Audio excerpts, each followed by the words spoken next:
Angel City FC was forced to complete a match after a player appeared to go into cardiac arrest.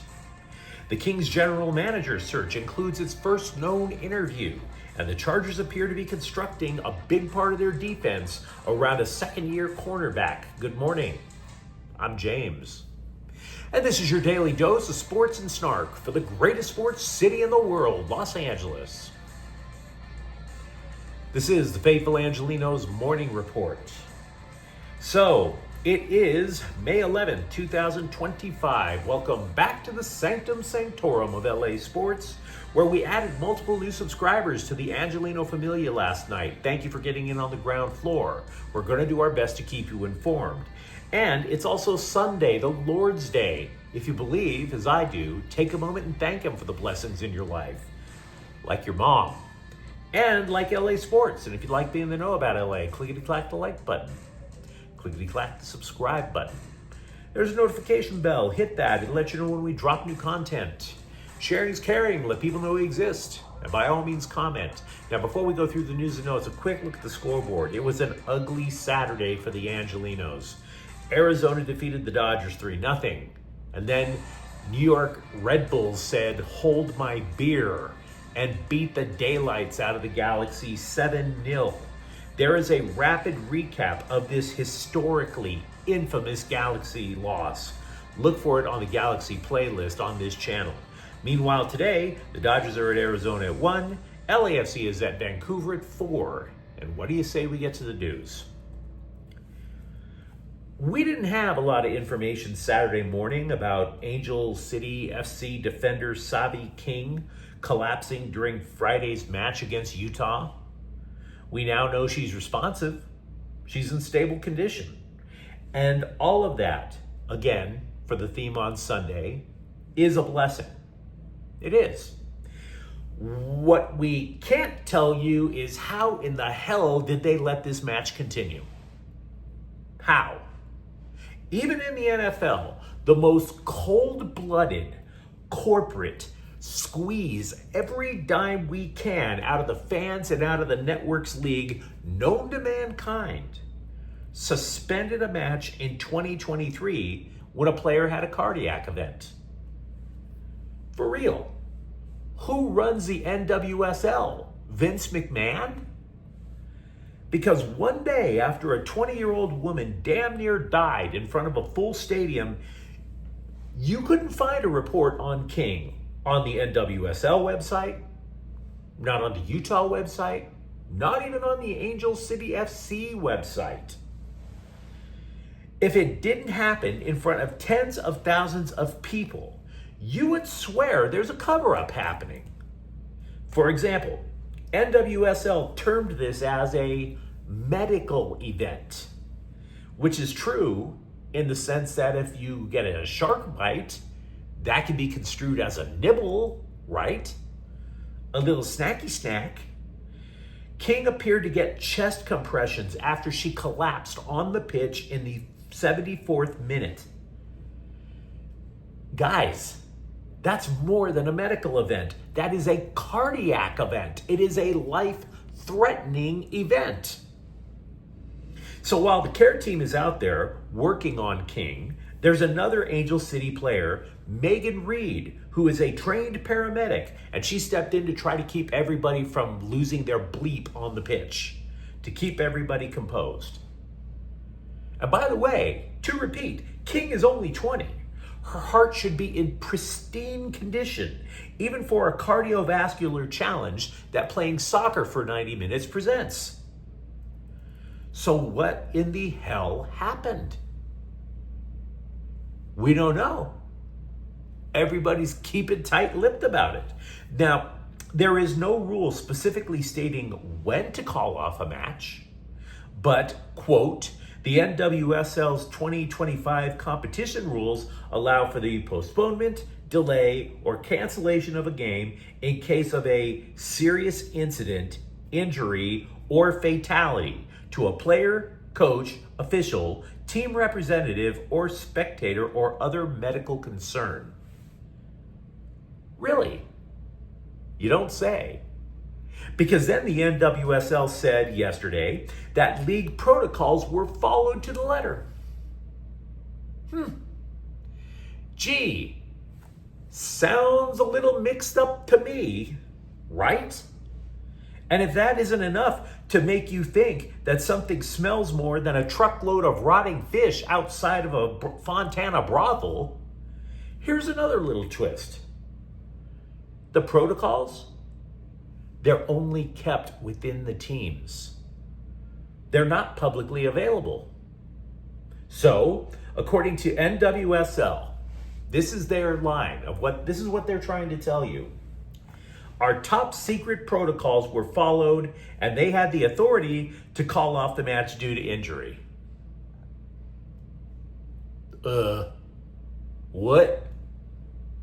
Now, The Athletic stepped in, and they reported that league representatives said the match had to continue, that the league provides a medical observer to every single match. Now, it's not known if this observer played a role in the decision for the match to continue. The policy does not say teams are consulted as to whether the match continues either.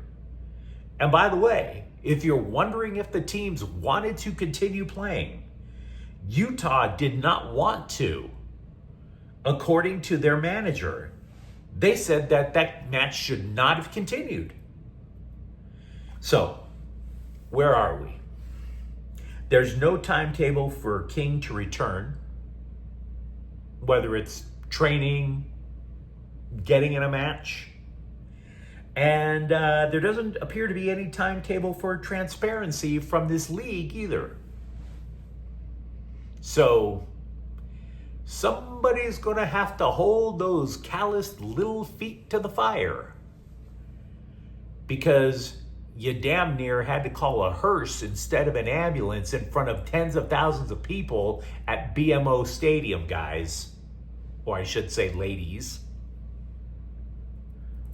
Ugly times over with the Women's Soccer League. Let me know, of course, what you think of the comments thread. Meanwhile, a day or so ago, I mentioned that there was this report from Canada. It claimed that former Detroit and Edmonton general manager Ken Holland would be considered as a possible replacement for Rob Blake in Los Angeles with the Kings.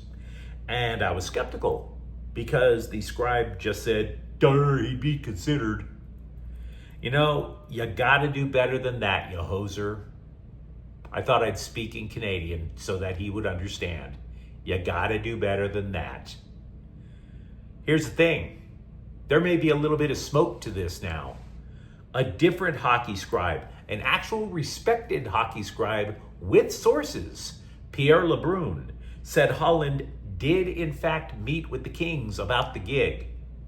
Now, to be clear, this is the only known interview we know. And team president Luc Robitaille said he was going to wind up speaking with a lot of people. So this doesn't exactly make Holland the favorite, as much as he simply is the first guy we know about. Pro Football Focus, or PIF, is a big believer in Chargers second-year cornerback Tarheeb Still. Moreover, the report on Still suggests that the Bolts coaching staff is scheming specifically to play to his strengths.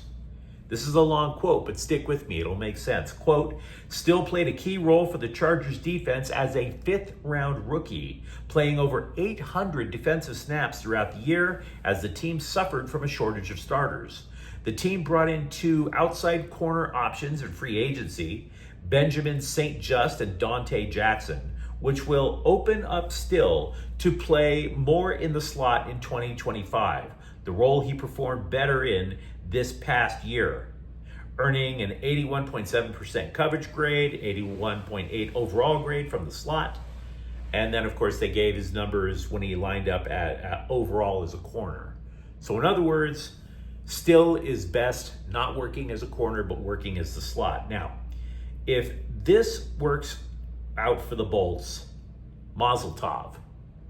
It's a great idea, right? Because when you look at the what the Chargers let go, you would have to sit there and say to yourself, They let go of Asante Samuel, for example. Is this the reason that they think if they line him, that they line up still in the slot, maybe get themselves a little bit more out of Derwin James playing more of a traditional safety? Maybe overall, the defense becomes more effective and more cost effective too. So I don't have a problem with that at all. The Dodgers have added reliever Lou Trevino, formerly of the San Francisco Giants. And it's a minor league deal, so don't expect miracles. To be honest, this is typical of the Dodgers' way of doing things. I realize that the pitching has been battered on this road trip because they're not getting enough innings from their starters, 4.5 innings per start at last check, which means the bullpen is gassed. We all have talked about this now for a couple of weeks. What the Dodgers tend to do is then they'll go out, they'll sign a bunch of randos off the unemployment line and see if one or two of them can learn to throw a cutter. Then one by one, the pitching staff gets rebuilt on the fly and everything is all great. And then the entire pitching staff falls apart in mid-September. And then you see what you can do to try to get them the rest of the way. Worked last year. But you let me know what you think in the comments thread. Talk to me, for example. Are you surprised, stunned, and perplexed over what the NWSL did with Angel City on Friday night? For that matter, are you secretly hoping Ken Holland is the front runner to be the Kings general manager? If you enjoyed the content, don't forget to subscribe to Faithful Angelenos. We're talking LA sports every single day here. Thank you for watching. I'm James, and we'll be back tomorrow. Faithful Angelenos is a Kian Corte El Queso production. Take care.